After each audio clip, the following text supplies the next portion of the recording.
Hello students, I am Ashish Chawla. Today we start the new chapter, that is symmetry and visualizing the solid shapes. सबसे पहले हम symmetry के बारे में पढ़ेंगे. Symmetry में भी हम there are two types of symmetry. One is called the line of symmetry and another one is the rotational symmetry. Rotational symmetry. सबसे पहले हम लाइन ऑफ सिमेट्री के बारे में डिस्कस करेंगे कि लाइन ऑफ सिमेट्री क्या होती है. एक एग्जांपल लेके समझते हैं कि लाइन ऑफ सिमेट्री से क्या मतलब है.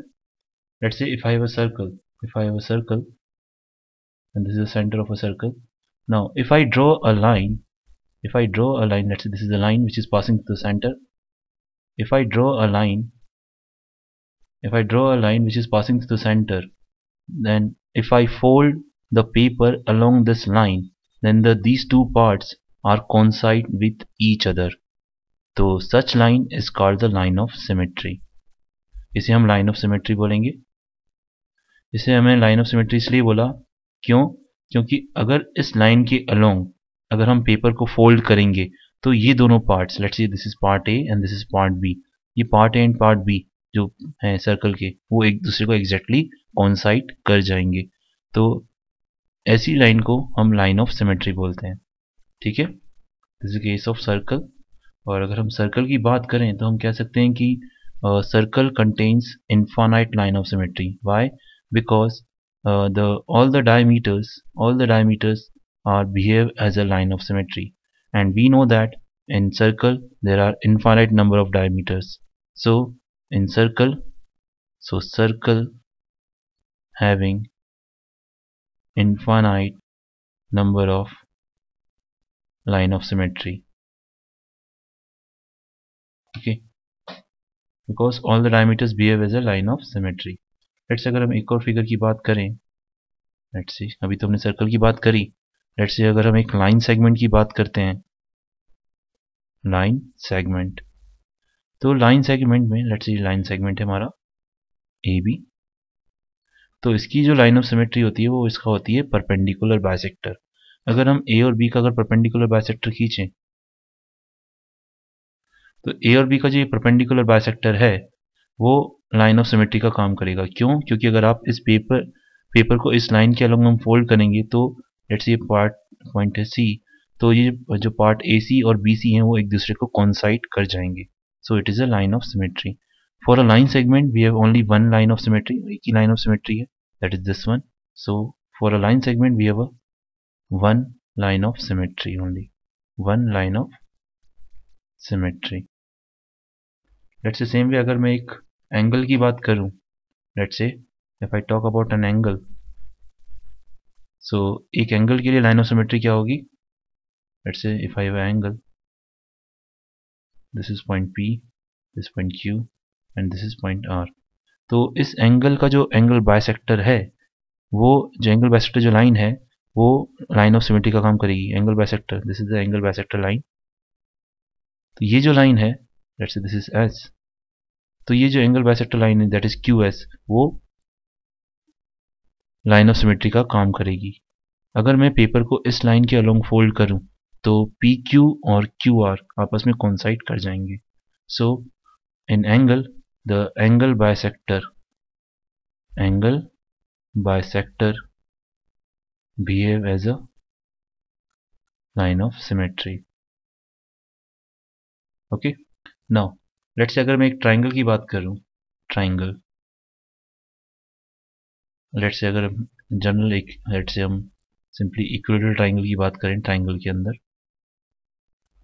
हमारे पास इक्विलेटरल ट्राइंगल है.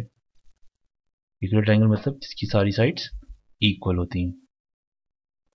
तो इक्विलेटरल ट्राइंगल में अगर हम जितने भी एल्टीट्यूड्स और यू कैन से मीडियन और you can say angle bisectors, all are the same things in the case of equilateral triangles.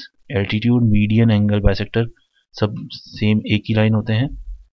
तो ये जो एल्टीट्यूड कहें या एंगल बाइसेक्टर कहें, ये सभी लाइन ऑफ सिमेट्री का काम करते हैं. तो इक्विलेटरल ट्राइंगल के लिए let's see first line of symmetry L1, ये second line of symmetry L2, and this is third line of symmetry L3. For an equilateral triangle, we have 3 line of symmetry. 3 line of symmetry. Let's say अगर मैं एक rectangle की बात करूं, rectangle, तो rectangle में कितनी लाइन ऑफ सिमेट्री होगी आप बता सकते हैं? रेक्टेंगल एक तरह का पैरेललोग्राम होता है जिसके सारे एंगल 90 डिग्री होते हैं, उसे हम रेक्टेंगल बोलते हैं.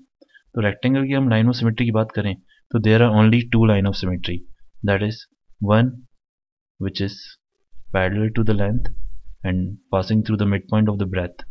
This is first line of symmetry, and this is second one which is parallel to the breadth and passing through the midpoint of the length. There are 2 line of symmetry. This is the first line of symmetry and this is the second one line of symmetry, L1 and L2. In rectangle we have 2 line of symmetry. और अगर मैं square की बात करूं तो square contain 4 line of symmetry. Square contain 4 line of symmetry. Let's see. Square एक तरह का पैरेललोग्राम होता है जिसकी सारी साइड्स बराबर होती हैं और सारे एंगल्स भी 90 डिग्री के होते हैं. तो इसमें 4 लाइन ऑफ सिमेट्री होगी, that is one parallel to the sides, another is also parallel to the sides, and 2 along the diagonals. This is the one diagonal and this is also the line of symmetry. So there are 4 line of symmetry, that is L1, L2, L3 and L4. That is 2 along the diagonals and 2 along the parallel to the sides. So their square contain 4 line of symmetry. Okay. Now अगर हम एक simple parallelogram की बात करें, तो parallelogram contain no line of symmetry. Parallelogram में कोई line of symmetry नहीं होती, no line of symmetry in case of parallelogram. Let's see how. Parallelogram में लाइन ऑफ सिमेट्री क्यों नहीं होती? एक फिगर बनाते हैं पैरेललोग्राम.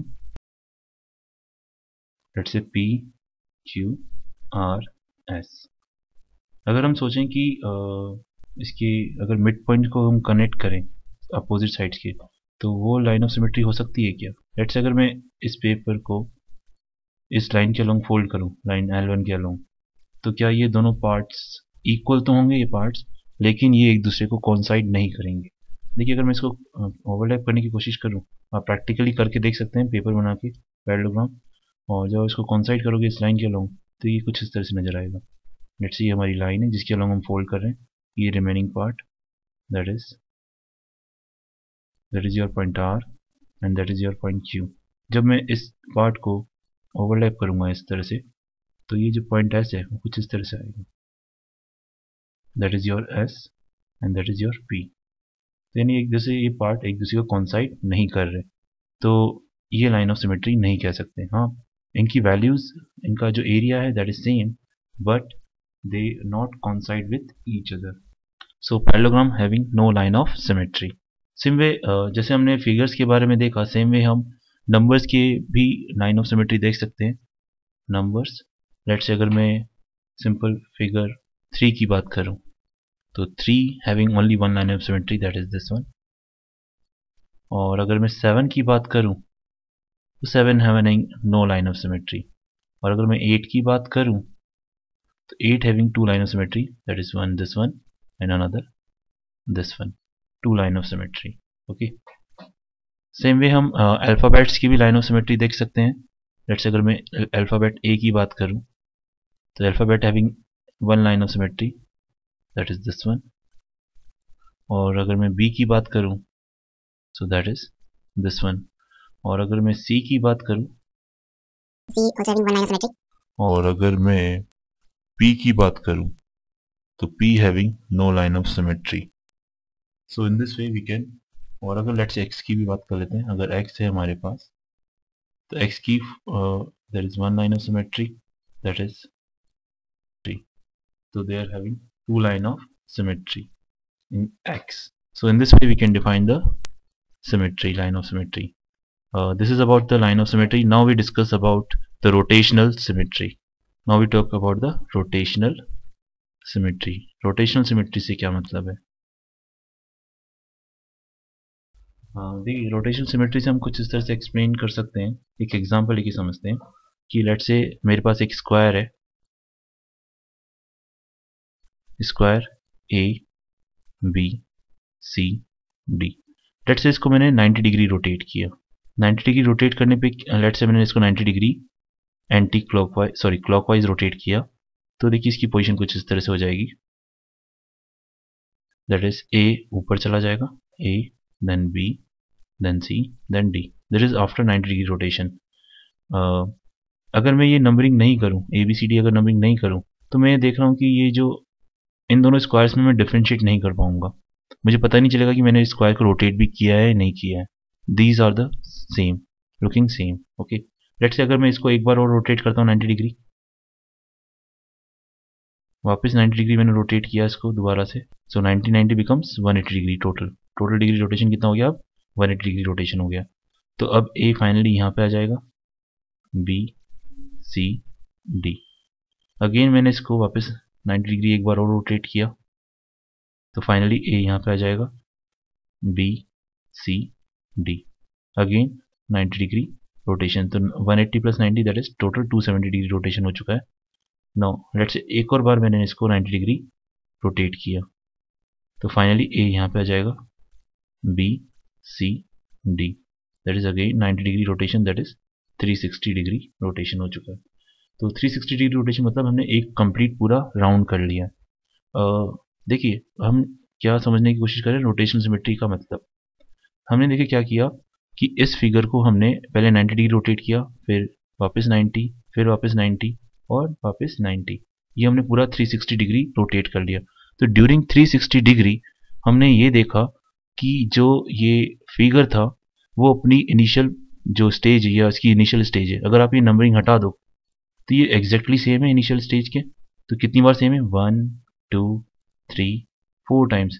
तो यानी ये अपनी इनिशियल स्टेज में 4 टाइम्स आ रहा है ड्यूरिंग 360 डिग्री रिवोल्यूशन, और 1 कंप्लीट रिवोल्यूशन में ये 4 बार आ रहा है। तो अगर कोई ऑब्जेक्ट और कोई फिगर अपनी इनिशियल पोजीशन में फिट हो जाए during the revolution of 360 degree, तो वो रोटेशनल सिमेट्री एग्जिस्ट करता है। और जितनी बार वो फिट होता है अपनी इनिशियल पोजीशन में, वो उसका ऑर्डर कहलाता है। तो अगर मैं स्क्वायर की ऑर्डर की बात करूं, तो स्क्वायर का जो ऑर्डर है दैट इज 4, और square exist the rotational symmetry. Square में रोटेशनल सिमेट्री होती है। जिसका भी ऐसे फिगर्स जिनका भी ऑर्डर 2 हो, जिनका भी ऑर्डर 2 हो तो वो रोटेशनल सिमेट्री एग्जिस्ट करते हैं।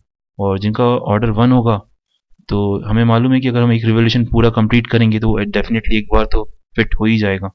तो जितने भी फिगर्स जिनकी रोटेशनल सिमेट्री और ऑर्डर जिनका 2 होता है, यानी 360 डिग्री में वो 2 बार फिट हो जाए अपनी इनिशियल कंडीशन में, तो वो रोटेशनल सिमेट्री एग्जिस्ट करते हैं, नहीं तो वो नहीं करते। तो इसकी डेफिनेशन हम कुछ इस तरह से देंगे, a figure is said to have rotational symmetry if it fits on to itself more than once, क्योंकि एक बार तो आएगा ही आएगा, लेकिन अगर एक से ज़्यादा बार आएगा तो उसमें उसे हम रोटेशन सिमेट्री बोलेंगे। more than once during a full turn, that is rotation through 360 degree. Okay, तो उसे हम रोटेशनल सिमेट्री उस फिगर को बोल सकते हैं कि फिगर में क्या है, रोटेशनल सिमेट्री होगी। तो स्क्वायर का केस हमने ऑलरेडी देख लिया है कि स्क्वायर में वो 4 बार अपनी ओरिजिनल पोजीशन में आ रहा है, तो इसकी ऑर्डर 4 हो गया। और इट बिकॉज क्योंकि इसका ऑर्डर 4 है दैट इज ग्रेटर देन 1, तो it is having a rotational symmetry. Let's say अगर हम इक्विलैटरल ट्राइंगल की बात करें, let's talk about the equilateral triangle. Let's say A B C, let's say हमारे पास ये इक्विलैटरल ट्राइंगल है। लेट्स से अगर मैं इसको 120 डिग्री रोटेट करूं, अगर मैं इसको 120 डिग्री रोटेट करूं, तो 120 डिग्री रोटेट करने पे मैंने कितने डिग्री रोटेट किया इसको, 120 डिग्री क्लॉकवाइज डायरेक्शन में। तो ए यहाँ पे आ जाएगा, बी यहाँ, सी यहाँ। और लेट्स से अगर मैं इसको वापस से 120 डिग्री रोटेट करूँ again in anticlockwise clockwise direction, तो total rotation is become 240 degree. And a अभी यहाँ पे था तो अब इसकी पोजीशन यहाँ पे आ जाएगी, that is A, B and C. Again मैंने इसको 120 डिग्री रोटेट किया, तो अभी ए, तो फाइनल रोटेशन इज 360 डिग्री। तो ए यहाँ पे आ जाएगा, बी देन सी। सो हम ये देख रहे हैं कि जो इक्विलर ट्राइंगल है during 360 degree turn, it will fit into itself 3 times, that is first time, second time and the third time. So it will having order 3, और क्योंकि इसका order 3 है, that is greater than 1, so it is having a rotational symmetry. It is having a rotational symmetry. Same way हम alphabets और numbers की भी बात कर सकते हैं। लेट्स से अगर मैं अल्फ़ाबेट आई की बात करूं, लेट्स से अल्फ़ाबेट आई, अगर मैं इसको 180 डिग्री रोटेट करूं, ठीक है, लेट्स से ये पार्ट, इसका ऊपर का पार्ट अगर मैं मार्क कर दूं, लेट्स से ये ए पार्ट था, ये बी पार्ट था। लेट्स से अगर मैं इसको 180 डिग्री रोटेट कर दूं, ये फिगर उल्टा हो जाएगा, जस्ट कुछ इस तरह से नजर आएगा ये फिगर आपको। ए पार्ट नीचे आ जाएगा और बी पार्ट ऊपर चला जाएगा when I rotate through 180 degree in clockwise direction. Let's say अगर इसको मैंने 180 डिग्री और रोटेट कर दिया तो आपको ये कुछ इस तरह से नजर आएगा। तो यानी कि ये ए पार्ट वापस ऊपर चला जाएगा और बी पार्ट नीचे आ जाएगा। अगर जब मैंने इसको वापस से 180 डिग्री रोटेट किया, यानी कि 360 डिग्री रोटेट हो गया टोटल। तो यानी कहने का मतलब ये हुआ कि ड्यूरिंग 360 डिग्री रिवोल्यूशन जो ये लेटर आई है वो अपनी ओरिजिनल पोजीशन में 2 बार आ रहा है। तो यानी इसका ऑर्डर कितना हो गया, 2, और ऑर्डर 2 हो गया तो मतलब इट पॉजेस रोटेशनल सिमेट्री। तो इस तरह से हम बहुत सारे सभी लेटर्स का देख सकते हैं कि वो रोटेशनल सिमेट्री एग्जिस्ट करते हैं या नहीं करते। नंबर्स का भी हम देख सकते हैं। So this is all about rotational symmetry. Thank you.